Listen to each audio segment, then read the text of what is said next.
Eccoci pronti a partecipare a un nuovo airdrop, consapevoli che questa volta l'airdrop è stato confermato. Non ci resta altro che sperare di fare queste azioni ed essere selezionati per riceverlo. In ogni caso, qualcuno che farà queste azioni sicuramente riuscirà a ricevere l'airdrop perché, come ho detto, è stato confermato. Ma adesso diamo il via ai semplici step che dobbiamo seguire. Per prima cosa dobbiamo collegarci all'account Twitter di SuiSwap e andiamo a dare il follow. Successivamente ci colleghiamo al gruppo di Discord e ci uniamo alla community che conta quasi 90.000 membri. Diciamo che l'ecosistema sia di Sui che anche di Aptos hanno tirato veramente tanti follower e tanti utenti. Andiamo a verificare la nostra identità e ora possiamo partecipare alla vita della community all'interno di Discord. Spostiamoci di nuovo sulle istruzioni che dicevano di collegarsi a SuiSwap.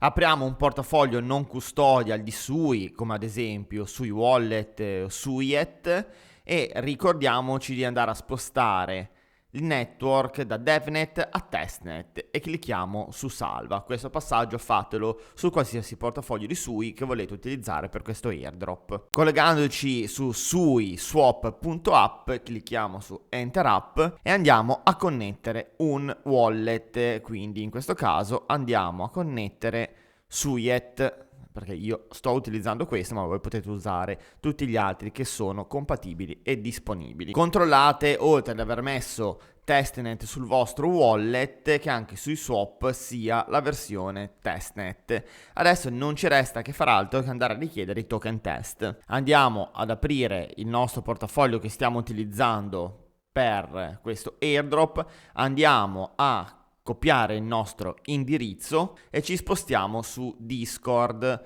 Ci spostiamo nella sezione Testnet Faucet e andiamo a scrivere, come potete vedere, punto esclamativo Faucet, e andiamo a incollare il nostro wallet e andiamo a dare invio. In realtà, per una sicurezza in più potete eseguire queste opzioni sia in modalità Testnet che in modalità DevNet. Se avete tempo e voglia, per sicurezza fatelo in entrambe le situazioni, in entrambi i network allo stesso modo.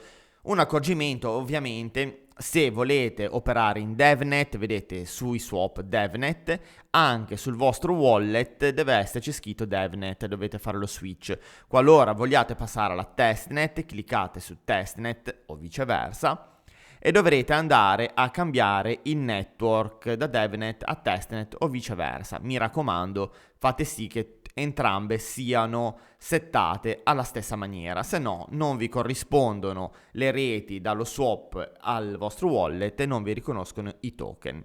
Allora, in questo momento mi riconosce sui wallet e vedete che ho 0.2 e posso andare a mintare i token. Vado a mintare i test token di Sui e vado anche a mintare BNB, ad esempio. Clicco su Mint, aspetto che venga eseguita la transazione, confermo e vado a mintare sia i test token di Sui che BNB. Possiamo anche proseguire andando a mintare anche gli altri, quindi Bitcoin, passando poi per DAI e così eventualmente anche con gli altri token. Dopodiché, una volta che abbiamo ricevuto i token test, e ripeto, potete farlo con tutti i token, anzi dovreste farlo con tutti i token che vedete disponibili, e sono token senza valore, quindi non potrete scambiarli e convertirli per euro o per altre criptovalute al di fuori di questo swap. Possiamo effettuare uno scambio.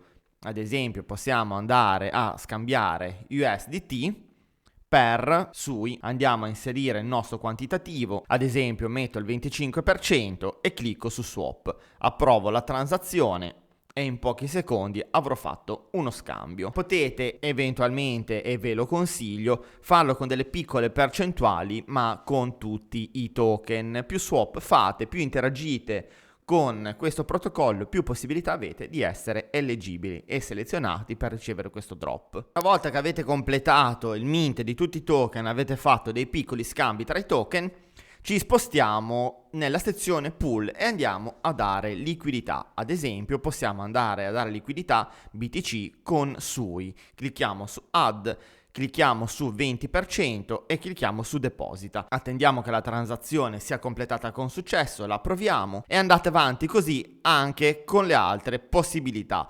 Se vi dà un errore come questo, invalid amount, vuol dire che non avete effettuato tutti gli scambi dall'altra parte, quindi vi spostate di nuovo su token, andate a fare i mint e le relative azioni. Io per praticità e per velocizzare il video non vado ad effettuarvi tutte le operazioni in diretta, tanto avete capito come dovete eseguirle.